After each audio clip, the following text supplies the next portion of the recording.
Kash, I'm excited to sit down with you finally. Yeah, thanks so much for making time. Yeah, no, there's so much going on and there's so much that you're involved with. I want to start with the terror attack that we saw here just before Thanksgiving in D.C. in front of the White House, where obviously one service member lost her life. There's another one who was injured. The individual who perpetrated this crime obviously came to the United States after the botched Afghanistan withdrawal under Joe Biden.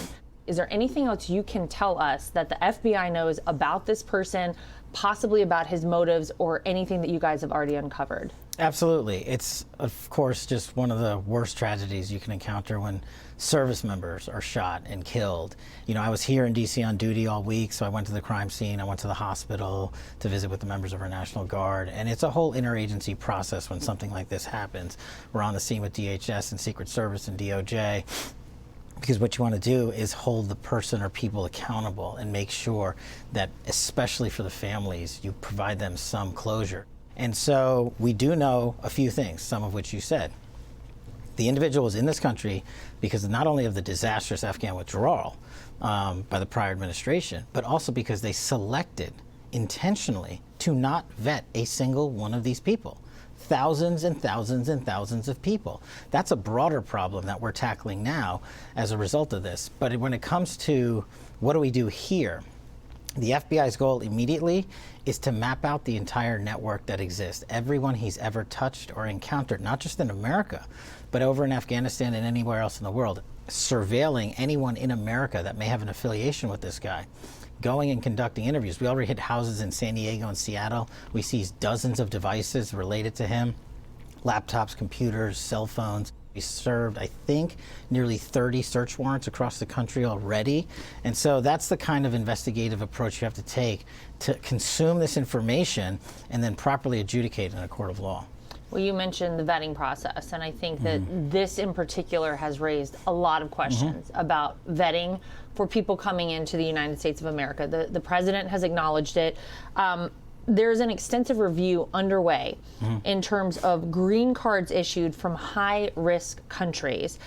So what needs to happen, in your view, as director of the FBI to ensure the safety of the American people as it relates to this vetting?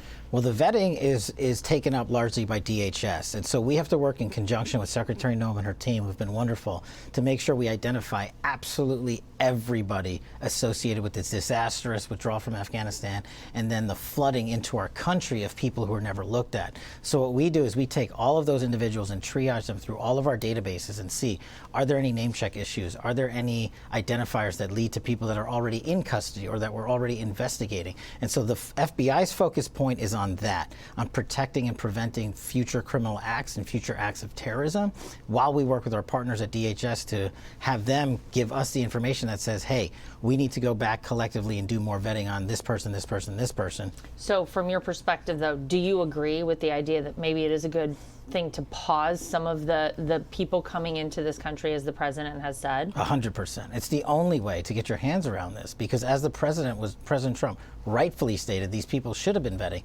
We left the Biden administration a blueprint per President Trump. And what did the prior administration do? They threw that blueprint out. They said, we don't need your opinion. We don't need your advice.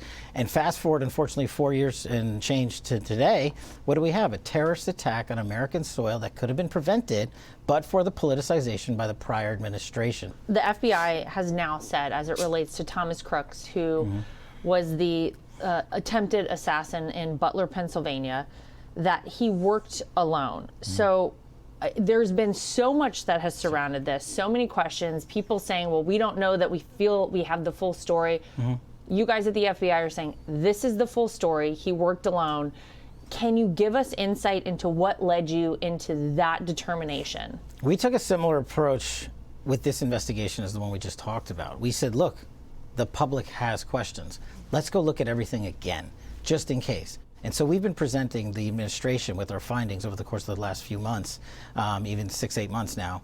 And the president has been fully satisfied with our findings because this is what we did.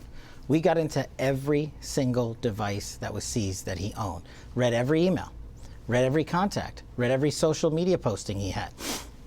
And we did a full-blown investigation into, are you, Thomas Crooks, in touch with anyone overseas, and did you have information as to motive or working with others on this? That was the extent and depth of our research. And that's why we are able to today say, based on what we have in our holdings, in our investigation, that led us to the conclusion we led to. But we've also left it in a pending and active status. That means if some other information were to come to light in the future, well, we will look at that. That's why we never shut it off. Unlike other administrations, the prior one, they just said, we're done. Nothing to see here. And so we're trying to give the American public as much accountability as we can and transparency, but we can't answer the black space in terms of what's out there on social media and all of that. We're not in the business of hiding anything. What would this FBI have to hide by someone who tried to kill President Trump and did kill another individual and shot others on that day?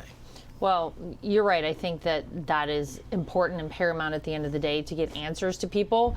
But Director, this should have never happened. And, you know, so many of us look at what led up to that shooting, what led up to those moments. And we say, how was this able to happen? So now as director of the FBI, who do you look at? Where were the red flags? Who missed the things they shouldn't have missed in your estimation? Well, look, it's easy to play the blame game, especially looking back at it in 2020 hindsight. But this was an interagency failure by the prior administration. You and I both know that the campaign reached out and said, hey, we need more security for the president and his team, and they refused. So that's step one. When you have more agents and more cops and more people going in ahead of time and surveilling the scene, then you can prevent attacks like this. What's come out now is that the Secret Service and other law enforcement agencies were severely limited in the resources they had leading up to the assassination attempt at Butler.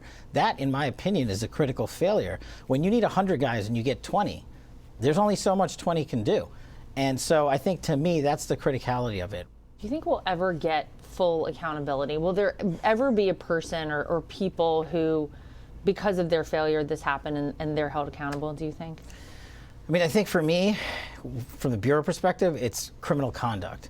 You know, will we ever get to a position in this investigation as of right now today? Did anyone conduct criminal acts of actual negligence? We don't have information to support that. And that's not saying it didn't happen, but we're basing our information on the totality of information that the prior administration collected at that time. We can't go back there and investigate the crime scene. We can't go back there and collect all the cell phone information, the tower data, the dumps, and talk to local law enforcement and witnesses on the day of and the days immediately after. But what we did was we recreated the scene, and we recreated what would have happened had law enforcement not acted swiftly on that day. Things such as Thomas Crooks actually had an explosive device that he put in a vehicle on the grounds, and that fortunately never went off. But these were other issues that were just missed. How did this guy allowed to have a vehicle, get on the grounds, use a drone, and all these other things? And those are questions we're trying to answer to the best of our ability, but we can't make up answers. So if there's a vacuum, we're not going to fill it by just putting out hyperbole. We're going to just continue to put out the facts, and if more comes in, we'll put it out. Hey everyone, I'm Emily Campagno. Catch me and my co-hosts Harris Faulkner and Kaylee McEnany on Outnumbered every weekday at 12 p.m. Eastern, or set your DVR. Also, don't forget to subscribe to the Fox News YouTube page for daily highlights.